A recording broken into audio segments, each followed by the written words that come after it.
Добро вечер во емисијата 360 степени на Асат. Во ова издание објавуваме. Драги Рашковски, секретар во кабинетот на премиерот, вози джип кој во автосалон чини најмалку 74.000 евра. Такво возило не фигурира во неговиот анкетен лист доставен до антикорупцијска. По одлуката на владата да тргне во изградба на автопати со директна сделка. Зошто не распишавте меѓународен тендер? Ако сумите се неприфатливи, нема ни да го прифатиме. Тој договор на крајот на денот се гласа во собрание. Не постои ниту еден валиден аргумент кој би го оправдал ова грубо заобиколување на законот за јавни набавки. Без нгашта акциденти трафику довидно зоната урбане. Истражувањата покажуваат дека факторот човек и понатаму останува доминантна причина за предизвикување на сообраќајни незгоди со фатални последици. Имате многу луѓе проблем со матичен лекар? Цела шутка све потопано, све по приватни. Не сакам никој шутка да доаѓа. Зошто не сакам? Па не знам, треба да го прашаш министерот. Според проценките на невладиниот сектор, повеќе од 5000 жители на Шуто Оризари во моментов се без матичен лекар. Не знам што ви вам, колега, имате здравствени проблеми. Вие сте обседнати со мене. Да сте живи и здрави. Саботажа. Ве поканувам да останете со нас, се враќаме за кратко.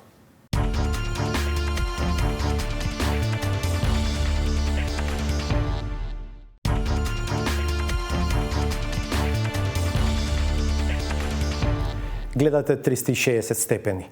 Граѓанските организации што работат на борба против корупцијата го вклучуваат алармот откако владата најави изградба на неколку нови автопатски делници преку директен договор со американско-турскиот конзорциум Бехтеленка, што значи без тендер.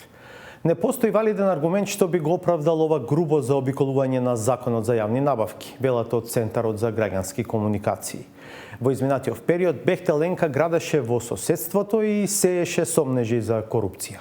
Зошто владата тргна по овој пат, повеќе од Славица Филиповска. Бехтеленка се понуди, а владата прифати американско-турскиот конзорциум целосно да ги проектира и изгради коридорите 8 и 10D. Формално сепак, досега е потпишан само меморандум, чин на кој присуствуваше и амбасадорката на САД, Кейт Брнс. Власта тврди дека Бехтеленка сами се понудиле за оваа бизнис делка. Од каде знаеја Бехтеленка дека планирате изградба на коридорите? Видете, тоа беше разговарано на неколку состаноци и во транспортно и во другите институции во државата, во владата, секако заедно и со председателот на владата, со нашите пријатели од амбасадата на Соединетите Американски држави, каде што тие нудат ваков модел. Она што го нуди Бехтеленка е клучна рака, односно и проектирање и изведба на автопатите Тетово Гостивар Букојчани, Требеништа Струга Ќафасан и Прилеп Битола. Ништо проблематично, се додека не се дојде до формирањето на цената. Бидејќи нема тендер, ќе има само една понуда на Бехтеленка, зашто владата директно ќе преговара. Ако се постигне согласност, на крај сделката треба да се аминува и со посебен закон во собранието. Не постои ниту еден валиден аргумент кој би го оправдал ова грубо заобиколување на законот за јавни набавки. Сабина Факич од Центарот за граѓански комуникации се залага за доследна примена на законот за јавни набавки. Та уште на самиот почеток ја предупредува владата, потпишаниот меморандум да го тргне настрана и за вакви крупни инфраструктурни проекти да обезбеди фер надпревар на пазарот. Апсолутно сум сигурна дека единственото законско решение кое стои пред владата е всушност објавување на меѓународен оглас за изградба на автопатските делници. И се разбира дека во тој случај тендерската и проектната документација треба да ја изготви стручниот тим кој ќе го ангажира самата влада на Република Северна Македонија, а секако не изведувачот, бидејќи изведувачот се разбира дека го штити и негово право е да го штити својот личен интерес, а нашата влада има одговорност да го штити нашиот, односно јавниот интерес на оваа држава. Во спротивно постојат сериозни корупцијски ризици доколку понатаму процесот се води на овој нетранспарентен начин, низ директни преговарања ексклузивно со само една фирма. Зошто не распишавте меѓународен тендер? Вака давате се на една фирма, не знаете кои се реалните цени на пазарот. Што ако понуди баснословни суми фирмата? Ако сумите се неприфатливи, нема ни да го прифатиме. Тој договор на крајот на денот се гласа во собрание, таму треба да помине како една отворена постапка. Од ВМРО до ПМН потврдуваат дека биле запознаени со идејата на власта да се потпише меморандумот, но најголемата опозицијска партија се уште нема изградено став како ќе гласаат незините пратеници во собранието ако таков закон дојде на дневен ред. Чекаат на деталите и не брзаат со заклучоци, оти не веруваат дека власта брзо ќе достави предлог закон. Но сепак кога тогаш ќе дојде на дневен ред со заобиколен закон за јавни набавки во директни преговори со еден конзорциум. Јас морам повторно потенцирам како и што ви одговорив, да ги добиеме сите информации околу овој проект, бидејќи сега за сега е само бевме запознаени за потпишување на меморандум, но немаме никаква конкретна информација за конкретните проекти. Така да ги добиеме сите конкретни информации, кога и да биде тоа, тогаш ќе можеме да излеземе со наши видувања како опозиција во однос на овие проекти. И додека се уште не се знае ниту точна сума, ниту урнек, ниту рок за изградба, тргнаа прогнозите за тоа кога би се возеле по нови патишта. Според тоа што компанијата и според тоа што ќе се предвиди во договорот откако очекуваме собранието да го усвои законот, е дека во рамки на овој мандат ќе се затвори коридорот поврзување од Скопје до овој мандат на владата. Гаранцијата на компанијата е дека доколку ние започнеме во текот на оваа година со посериозни зафати во дел на проектирање, можеби на некоја од овие 4 делници во градба, тогаш тие гарантираат дека до 2025 ние ќе имаме комплетно изградени коридори. Зарем не ќе беше подобро на тендер па да видите па конкуренција да има малку? Еве ќе ви кажам, експресниот пат кон Прилеп, градско Дреново е првата делница, втората е Дреново Фариш. Е поминат на меѓународен тендер, добиени две странски компании кои што градеа и двете ја напуштија трасата. Имаме состојби кај што едниот пат е започнат да се гради 2016, едната од овие делници. Денеска сме 21, 5 години поминале. 35% имаме прогрес на работите. Фирмата ја напуштила трасата, имаме сега ретендерирање. Имаме судски постапки, арбитражи, вклучување на меѓународни судови, за да докажеме каде сгрешил. Еве тоа е таа постапка. И дали е тоа успешната постапка? Јас сметам дека тоа може да биде и многу понеповолна постапка за граѓаните и за државата, заради тоа што парите се земени, не се реализирани. Како ќе најдете пари? Дали ќе биде тоа преку обврзница, кредит, дали ќе биде дел домашно финансирање, дел кредит и сите модели кои што ги познава нашето Министерство за финансии ќе ги примени за да изградиме под поволни услови со многу мали стапки веројатно и на кредитирање, на отплата на тие кредити за да можеме конечно да изградиме оваа инфраструктура. Бочварски ветува транспарентен процес и широка дебата, но во моментов ниту меморандумот не е јавно обелоденет. Кога го побаравме од владата, службите не упатија да испратиме формално барање за слободен пристап до информации од јавен карактер, а откако се обративме и на тој начин, ни кажаа дека барањето треба да се адресира до првиот вице-премиер Артан Груби, чија канцеларија патеме во владата. Уште тече законскиот рок за одговор. Во јавното предпријатие за државни патишта, од каде во вообичаени услови би требало да ги диктираат правилата на игра, сега полагаат апсолутна доверба во ексклузивните преговори со странската фирма. Оти досегашниот начин на работа, според директорот Теју Простеми, е непродуктивен. Dhe me këtë model që ndërtohet në zhagitën të gjitha këto projektet infrastrukturore. Prandaj edhe kemi ndryshimin e modelit të ndërtimit këtyre të rrugëve dhe pikërisht kompanija e cila deri tani është kompanija e cila ka ndërtuar në mënyrë shumë kualitative me një siguri të jashtëzakonshme në komunikacion dhe me një periudhë kohore të shkurtër është kompanija Bechtel dhe Enka që mund të shohim si në region, në shtetet fqinje, por në Evropë dhe gjithë ju. Логичен е интересот на Бехтеленка за македонскиот пазар, кога нивните ресурси ни се до граница. Фирмата гради во Албанија, Косово и Србија, но ја следат и скандали и застој во работењето. Например, помпезно најавеното патриотско поврзување на Косово и Албанија заврши со драматично зголемена цена од првично договорената. What was projected first to cost something like, let's say, 300 million euro project, it costed more than 1.1 billion euros. За преплатениот автопат во Албанија, тамошното обвинителство отворило истрага против тогашниот министер за транспорт, а сегашен лидер на опозицијата, Лулзим Баша. но на крај тој не беше гонет, бидејќи албанскиот врховен суд пресуди во негова корист, дека не биле запазени роковите за истрага во предметот против него. If Bechtel is pushed to compete with others, would probably offer a better price for the highway, in my opinion. When you have no competition, when you have oblique tendering procedures which are just pushed swiftly through Parliament without oversight, without being based on the let's say law, on the procurement law that you have in North Macedonia, you run the risk of having let's say a procurement which is not beneficial to the taxpayers. And I think you should learn from the past and what happens in Albania and Kosovo in this regard. Бочварски уверува дека нема да се доведеме во иста ситуација.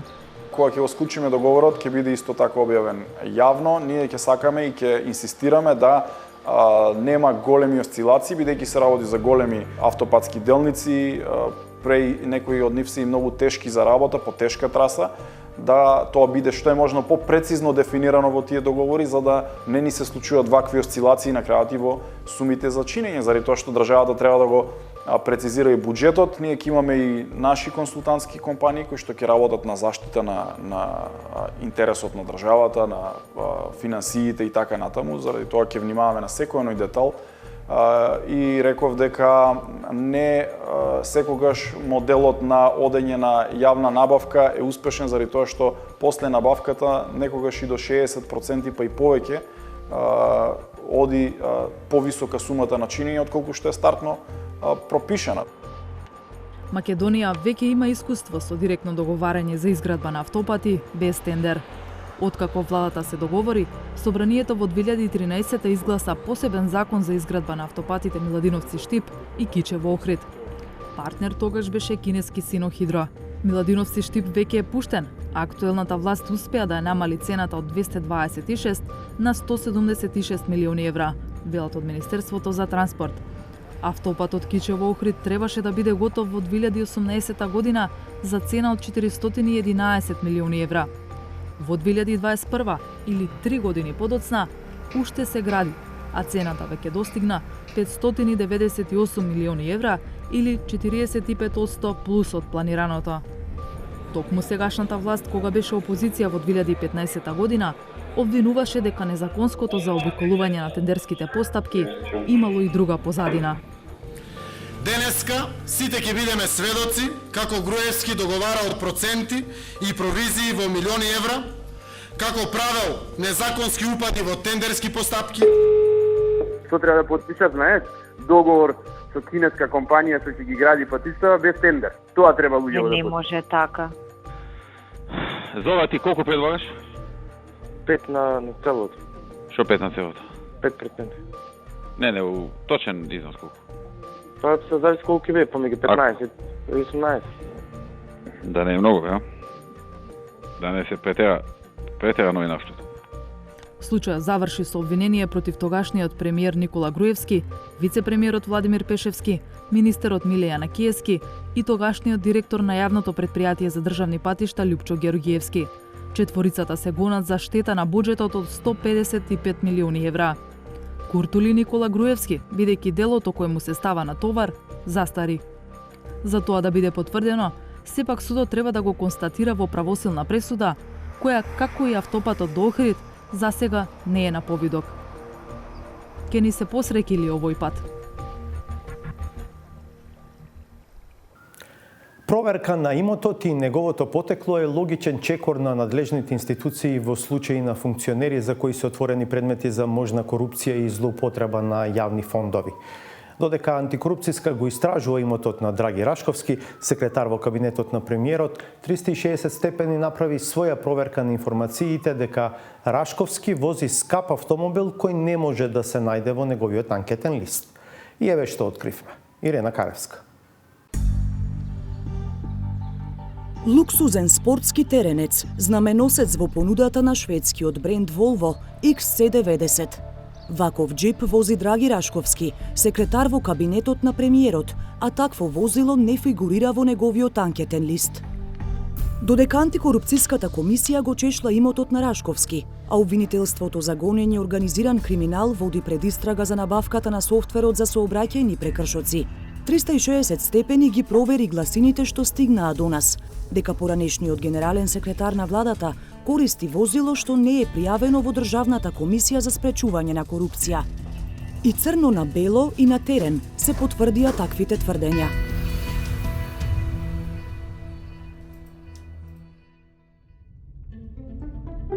Джипот е редовно паркиран во близина на живеалиштето на Рашковски во Скопје. Нашите проверки покажаа дека тој не го користи ова возило кога оди на работа во владата, туку главно во приватното време. Оваа снимка ја направивме за време на викенд. Околу пладне со семејството се упати кон джипот, кој ги чекаше на паркингот на кој вообичаено го оставаат. На возачкото седиште во луксузното Волво седна Рашковски.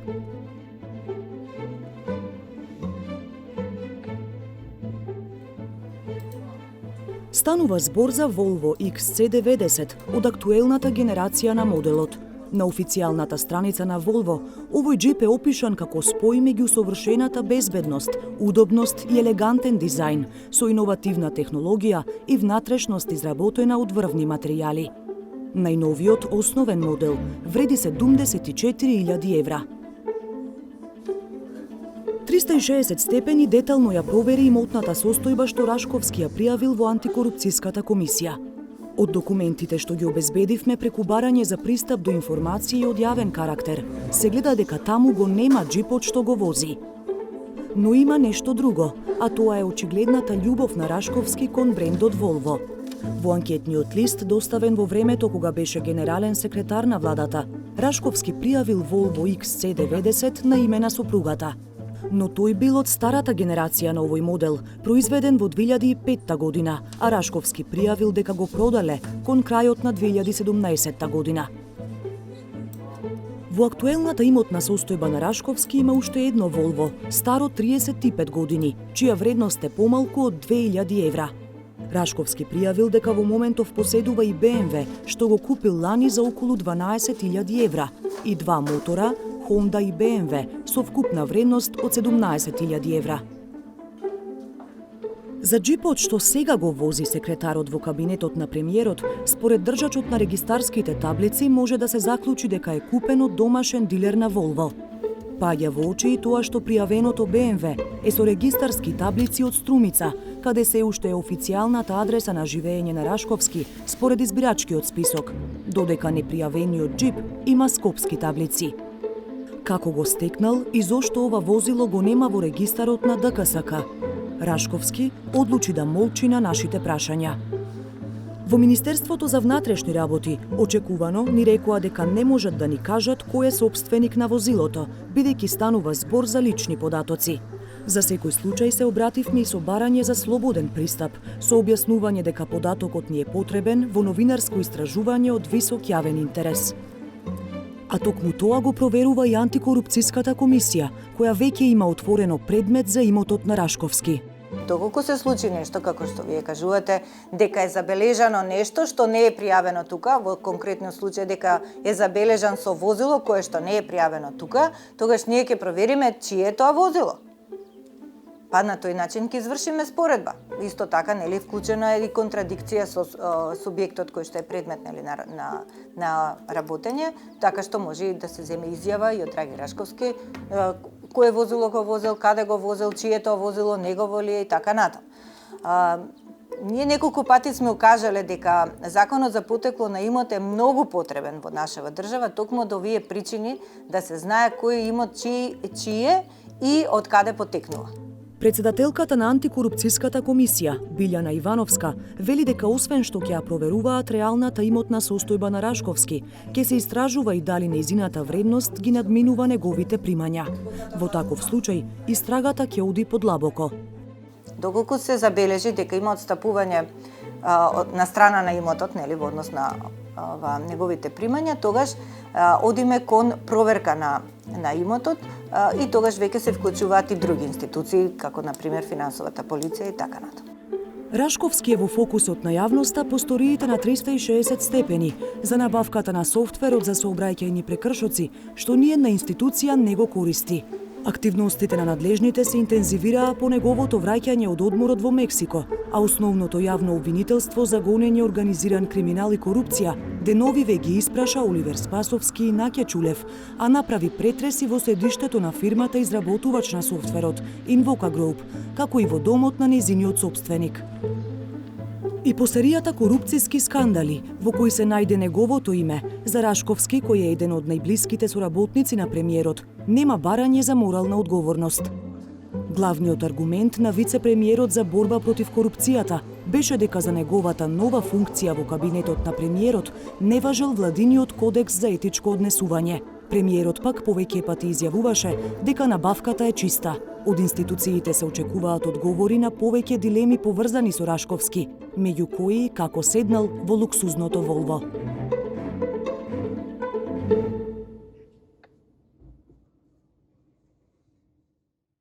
Во 2020 на патиштата во земјава загинале 125 луѓе. Тоа е најмалку во последните 10 години, што е логично со оглед на намалениот интензитет на сообраќај поради COVID-19, но не е значајно помалку од 2019 и 2018, кога животот го загубиле 132, односно 133 луѓе.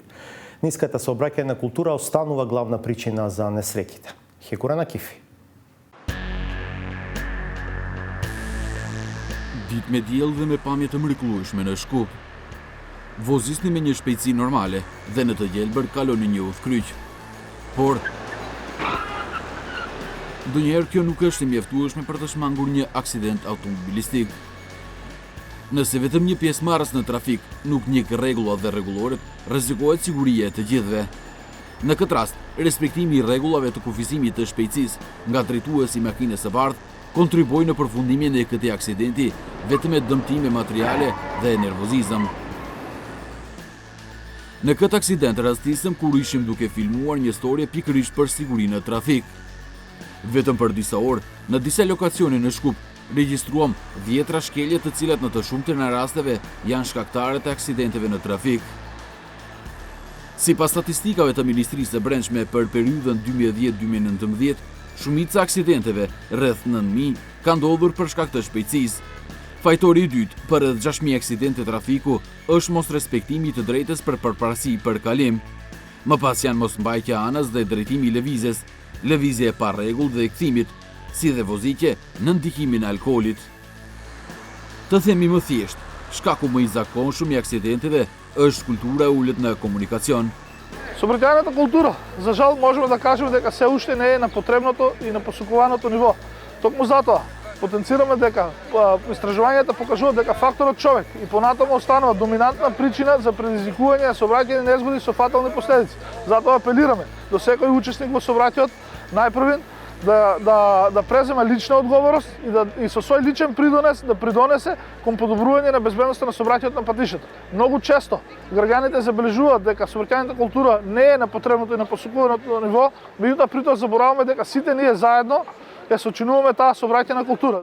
Edhe nga Ministria e Brendshme thonë se kultura në trafik nuk është në nivelin e duhur. Kjo është arsye pse ka aksione të vazhdueshme në teren. Ако земете да ги видите нели акциите во последните 6-7 месеци, ќе видите дека првично акциите беа насочени конкретно во градските подрачја, нели на територијата на поголемите градови. Потоа видовме дека има нели непочитување на сообраќајните правила и прописи на отворените патишта, на автопатите, нели каде што покажуваат бројките дека се случуваат почесто сообраќајни незгоди. Сега можете да видите дека константна е сообраќајната контрола на сите автопатишта. Зборуваме од Гевгелија до Куманово и од Куманово до Гостивар. Значи, постојано имаме нели за да ги спречиме тие потешки сообраќајни незгоди. Се разбира, се прават соодветни анализи и врз база на тие анализи се прават и соодветни планови. Disa nga shifrat të cilat analizohen janë edhe për viktimat.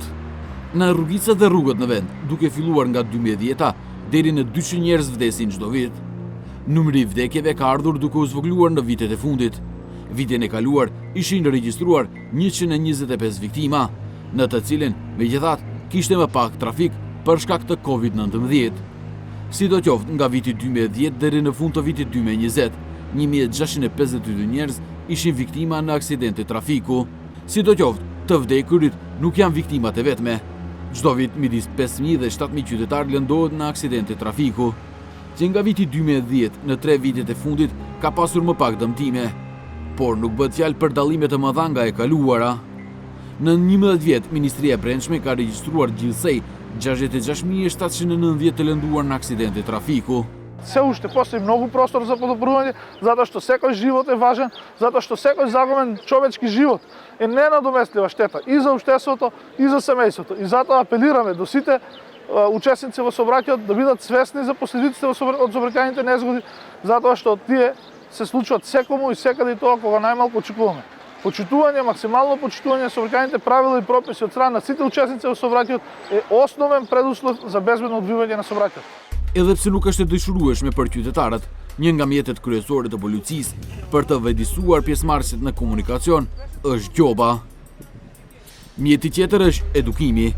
Ndër përpjekjet e tilla të fundit të Ministrisë së Brendshme është harta e publikuar së fundmi e vendeve ku ndodhin më shumë aksidente trafiku.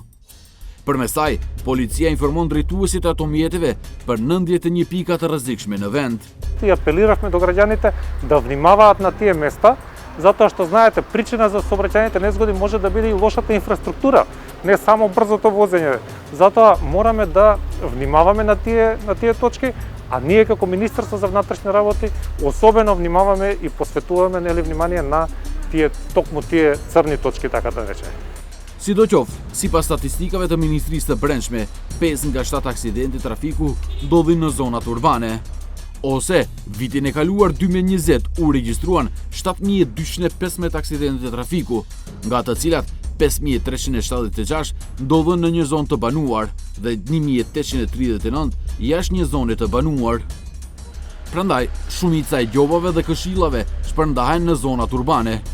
Истражувањата покажуваат дека граѓаните почесто користат појаси кога патуваат на подолга дестинација и надвор од населено место. Меѓутоа, исто така, истражувањата покажуваат дека ефектите од користење на појас се посилно изразени при брзини кои што достигнуваат во населено место. Затоа, уште еднаш апелирам, секогаш кога ќе влезете во возилото, ставете појас, затоа што тоа е наменето исклучиво за ваша лична безбедност и лична заштита. Se nuk mbate rripi i sigurisë, u siguruam në patrullimin me sektorin për punë të brendshme Kumanov dhe Këshillin Republikan për Sigurinë në Trafik. Shumica e shoferëve që u ndaluan nuk e respektuan atë detyrim, megjithse është për sigurinë personale. Askush nuk u ndëshkua sepse veprimi ishte edukativ, por të gjithë u këshilluan që të mësoheshin së pari të vinin rripin e sigurimit përpara se të nisin automjetin. Vetëm një nga vozitësit e ndaluar nuk mori vërejtje. A i kishte vendosur rripin e sigurisë. A i thot se kultura në trafik nuk është e mirë dhe se autoritetet duhet të marrin më shumë masa. Што гледам, вие користите појас, можам да ви кажам дека сте внимателен возач, одговорен, пример за другите. Користете секој затоа што не знаете кога може да се случи сообраќајна незгода. Повелете едукативен материјал и имајте убав ден. Дали користите појас во време? Да, мора. Што мислите за културава на сообраќајот во градот? Слава, не се почитуваат ни едни мерки, ниту сообраќајни, ниту овие. Дали треба да се преземат по-ригорозни мерки од страна? Нормално, да. Само така ќе успее. Sidoqoftë, mos vendosja rripit të sigurimit nuk rrezikon pjesëmarrësit e tjerë të trafikut. Procedurat të tjera e bëjnë këtë. Opinioni i përgjithshëm është se dënimet për disa shkelje të trafikut janë të larta, por ai qëndrim nuk mund të mbajë kur shkelje e thjesht shpihet drejt aksidentit në trafik. Во медиумите доминира сликата од главните ковид центри во државава, иако не помалку драматична е атмосферата и во поликлиниката Шуто Ризари. Таму битката е како да се стигне до матичен лекар, откако дел заминале во пензија, а за други местата се непривлечни. Во оваа општина долго време нема ни матичен гинеколог. Од Министерството за здравство најавуваат решение преку законски измени.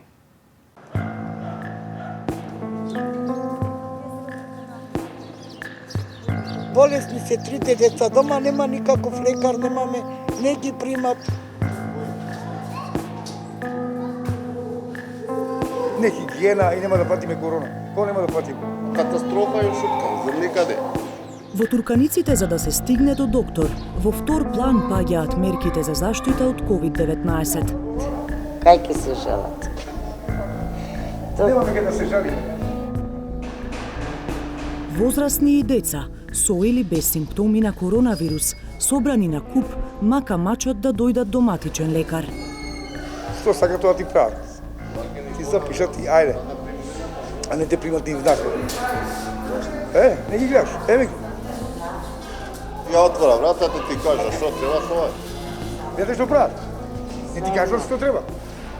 Јас сум работела у времења кога биле стварно се работело и се имало однос со луѓе и све. Сега веќе се изгубено.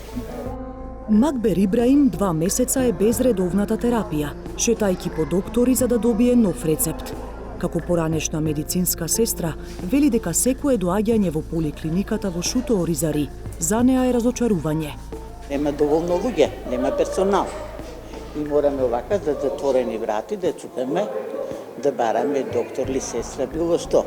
Лекари у пензија заминале, замена на нивни места нема, гинеколог за помладите нема. И што понатаму да дискутираме, мисля, че ова е така отфрлена амбуланта, што никој на неја не помислува на овие луѓе како да не сме луѓе. По одливот на медицински кадар, во оваа поликлиника останаа 4 ординации по општа медицина, од кои речиси сите се со по еден доктор. А особено во време на пандемија, на луѓето им е очајно потребна лекарска помош. Ова гузва е малце. Уште малце почекајте да видите редица. Чекаме по 2-3 сати тука и доваѓа времето си одат. Како ние ќе се лечиме во Шуто Оризари тука? До 2 сат немаме доктор. Тоа е крајно. Од 7:30 ако сакаш умри тука пред врата. Дежурен доктор нема. Вчера старата ја донесов од тука у Чаир. Зошто? Значи кога имаме у наша општина здравство треба да се лечиме тука ние. Додека тешко стигнуваат до доктори оние што имаат матичен лекар, некои граѓани немаат можност ниту да застанат во редот за чекање. Колку време сте без матичен лекар? Па не знам точно колку има како отиде на пензија. Што ќе биде, не дај Боже да се разболуваме, не знам што ќе биде. Граѓаните чии матични лекари заминаа во пензија, нема кој да ги прими. Не можат да закажат ниту ПСР тест, ниту термин за вакцинација против COVID-19. 3 внуци имам, нема никаков матичен. Здравствено осигурување имате ли? Све имаме, све ги има децата, све имат. Еве не ги примат, не знам зашто. Нема. Зашто вика многу деца имаме. Имате многу луѓе проблем со матичен лекар? Цела шутка скоро, све потопано, све по приватни. Не сакам никој шутка да доаѓа. Зошто не сакам? Па не знам, треба да го прашаш министерот.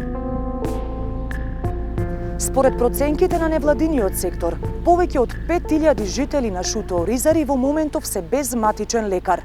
Тие се приморани да гравитираат во други општини и да молат некој доктор да ги прими. А тоа носи и дополнителни финансиски трошоци, но и ризик од ширење на COVID-19. Значи, од тука не префрлуваат као тениска топка. Од овој доктор на друг доктор, па во Интергрин тука. А сега луѓето да идат, например, Битпазар или Чаир, тие си имаат своји луѓе. Значи, секоја општина си имаат своји лекари кај што идат. Затоа не те прима никој. Узеир Бейтула, кој одамна е во потрага по матичен лекар за неговиот вујко, решение гледа во организирање протести. Не се освестува народот да правиме некој поголем протест. Значи да се има подобри услови на здравството. Ипак се работи за човечки живот. Не сме животни, нели? Треба ова население да излезе еден ден, да застане и да не го пушта сообраќајот. Зашто? Да им се кажат проблемите и да го решат еднаш за секогаш. И локалните невладини издруженија неодамна се заканија со протести, доколку државата не најде барем привремено решение за недостигот на медицински кадар. Побаравме под итно во екот на пандемијата да се решат сите овие работи, затоа не смееме да ги оставиме граѓаните на Шуто Оризари без здравствена грижа и без здравствени матични лекари. Активистите во меѓувреме им помагаат на граѓаните во мисијата да стигнат до матичен лекар, но нивната помош не е доволна за сите. Ние користиме наши познанства, пријатели и на ваков начин тие што се покритични и нивната состојба е поалармантна, да ги запишеме, кај некој лекар за да можат да им препишат лекови или па некој упат. Инаку во друг случај сите вакви пациенти се остануваат на улица. Непристапноста до основна здравствена грижа неретко предизвикува расправи и конфликт меѓу медицинскиот кадар и граѓаните. Мојот малолетен син со 10 години, зашто не го примите како матичен? Кај се 3000? Може да биде и 3001? Каде? А чекај полика, каде да идам? Горе има 4 доктори, што се расправате со мене сите? Кај што? Ке ти викна полиција. За последниот инцидент кој беше објавен на социјалните мрежи, се бараше и полициска интервенција. Абе, удри ме, удри. А бројните конфликти и условите за работа едноставно ги одвраќаат лекарите од оваа поликлиника. Викај, не урлај, не слушам стално. Значи никој не се грижи. Доаѓа луѓе, со тешки заболувања. Ма никој не ги гледа, никој не се замара со нив. Според жителите во Шутоа Оризари, има само една причина за овој проблем. Прво не гледат како роми. Значи тоа ќе биде со години, со векови ќе биде. Само заради тоа. Но проблемот не е само во Шутоа Оризари. Според последниот извештај на Фондот за здравство, евидентно е дека бројот на матични лекари во земјава се намалува. Ако во текот на 2017 година имало 1577 матични лекари, до крајот на 2019 година бројот бил 1445, што е намалување за 132 лекари. Најголем дел од матичните лекари работат во Скопје, додека најкритично е во источниот и Вардарскиот регион. Рачуните колкава популација таму касно ќе има откриено карциноми на простата, карциноми на матка, карциноми на дојка, касно откриени диабети кои што многу ќе коштаат државата. Не може сите у Скопје на клиника да работат. Тука е проблемот, немаме систем. Според председателката на Сдруженијето на приватни матични лекари, Лилија Чолакова-Дервишова, матичните лекари имаат преголеми одговорности, а никакви привилегии, што смета дека уште еднаш се покажа за време на ковид кризата. Според неа, меѓу главните проблеми на лекарите се ниските примања и административните пречки при запишување пациенти и вработување млад кадар. Фалат системски решенија, не може 63 денари е капитација. Не може министерот да кажува дека ни качил од 2018, значи негде во 2019 го добивме покачувањето и дека за 8 денари се качил бодот. За да добиете представа за што ви кажувам, значи во 2001 година ние го сменивме начинот на плаќање. И тогаш капитациониот бод беше 45 денари. Ние сме сега 2021 година, капитациониот бод е 63 денари. Мислам дека се е јасно. Но не недостасуваат само матични лекари. Мене ми значи све да одам у контроли, ама кога немаш пари, се контроли ми фатле 2000 денари. Крвмокрача, бриц, ти не знам уште. А јас немам 12 деца ги раме. Сузана Селим од Шутоа Оризари е при крајот од својата 13-та бременост. За гинеколошки прегледи мора да оди во други општини, каде е изложена на незаконска наплата за прегледи што законски исследуваат бесплатно, но и на дополнителен здравствен ризик. Од астма болувам, еве ми ги документи. Јас надвор не искочам. У лекари дома. Кога се работи за ромската заедница, очигледно, повеќе од очигледно, свесни сме дека институциите немаат сенс за итноста и за потребата, нели, се работи за здрави. Здравието не треба да остане нешто што е недостижно за луѓето. По една деценија и неколку неуспешни обиди да се ангажира гинеколог во поликлиниката во Шутоа Оризари, со помош на невладиниот сектор се најде заинтересиран доктор. Но и по речиси половина година од тогаш, неговата ординација се уште е под клуч. Не можеме со сигурност да кажеме дека ќе остане гинекологот тука да работи, тоа ќе биде трајно решение. Особено што докторот е, ајде да кажам, 2 години пред пензија и не е трајно решение. Секако Министерство за здравство и надлежните институции треба да превземат во овој период додека трае и веднаш да размислуваат на системски решенија. Министерот за здравство Венко Филипче уверува дека е при крај опремувањето на ординацијата на гинекологот и дека тој наскоро ќе почне да работи. За 10 дена тука треба да почне со работа и нов матичен лекар, кој се пријавил по 6 неуспешни огласи. Паралелно вели дека се подготвуваат законски измени за реформирање на примарното здравство. Суштината на измената на законот е да болничките гинеколози и педиатри може да бидат и матични, односно да прикрепат пациенти. И со тоа ќе дадам конкретен пример, гинеколозите од Прилепе веќе ќе може да бидат матични по система на ротација, да ги покријат потребите на сите кои што живеат во градовите Крушево, Македонски Брод, Демир Хисар и така натаму. И понатаму вработените општи лекари во службите за општа помош медицинска во делот на брзата помош да може да бидат и матични лекари. А сегашните матични лекари да може да дежурат во болничките установи. Но дел од овие решенија беа најавени уште во 2019 година. Зошто се уште не се имплементирани, министерот вината ја префрла на пандемијата и уверува дека реформите ќе заживеат откако ќе се надмине третиот бран од COVID-19. Со нив, меѓу другото, треба да се зголемат финансиите и флексибилноста во работата на матичните лекари и гинеколозите. Ги стимулираме да работат на повеќе нивоа во системот на здравствена заштита и примарно и секундарно, да не им биде скратена можноста за специализација, да може да имаат два извори на финансирање, еден преку болничкиот сектор, а друг преку системот на матични лекари. Дури и ветувањата да се исполнат и Шуто Оризари да добие матичен лекар и гинеколог, тоа нема да биде доволно за сите жители. Без реформи, факт е дека допрва ќе има се повеќе граѓани без здравствена заштита. Оние што имаат услови ќе се лекуваат приватно, а за другите, единствен лек ќе остане оптимизмот. До сега сме здрави, живи, понатаму ќе видиме, може нема да се разбудиме.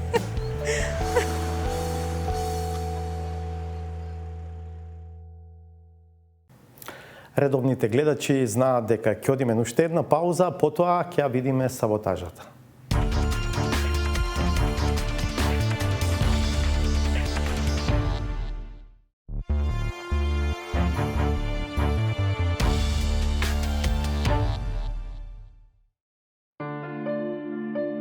Предизборната кампања за локалните избори не е ни почната, ама адреналинот во општините на се повисоко ниво.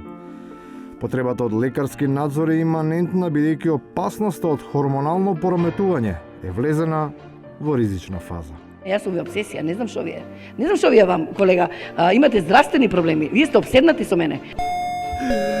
Да сте живи и здрави. Потребата нормално да се помине низ периодот оптоварен со низа сериозни проблеми, навистина е тешка и комплицирана, бидејќи чувството е дека сите некако газат по работ. Па вознемиреност предизвикува дури и само еден збор. Со само спомнување на зборот беснило, вознемиреноста кај луѓето е повеќе од поголема. Екзактна форма за утврдување мерна единица за нешто што е повеќе од големо би била огромно, како што е новиот објект што се планира да се гради во центарот на Скопје. А кога таа би се компарирала со нивото на беснило, се претпоставува дека би требало да се споредува со тотално лудило, но според експертите, контролирано. Земјиште кое што се уште е во процес на денационализација е продадено од страна на државата, зашто законот вика да, може 30% ако имате ваше, 70% можете да го крупнете, значи законска корупција врв. До врвот, може би се уште не е стасано, но дното и тоа како се допира. Впечатокот е неподелен со оглед дека на сите страни, какви што и се сведоштвата, секој се обидува, најчесто без многу успех, да влегува во некаква битка. Работата е многу лоша. Секај ден војна водиме тука со ајдуци. За да не се соочуваат со таква ситуација, не помалку храбрите, туку само желните за долгорочно решение, одбиваат да се вклучат на фронтот и наместо во првите редови, прават некоја своја, друга колона. Повеќе од моите рода се по странство, пошто тука нема живот. И на крајот, за оние кои не можат да побегнат ниту од себе, ама се свесни дека општеството, наместо да ги потпре, упорно им го врти грбот. Да речеме, еве за мене, да не се предимenzionирам, јас сум носител на високо енергетско поле, значи духовна енергија и високи интелектуални потенцијали. Имам супер интелигенција. Јас сум комбинација на Никола Тесла и Алберт Ајнштајн. Значи не е праведно владата и институциите на систем да имат дискриминаторски однос према мене. Не е потребен толку висок IQ за да се свати што се случува. Па затоа попаметно е да се престане и тоа не само со персоналната, туку со општата државна дискриминација на интелигенцијата. Отисјаличката која се смета за изум на современикот на Тесла е толку зажарена, што ќе прегори. Толку за вечерва. Ќе се видиме повторно в петок од 22 часот. Пријатно.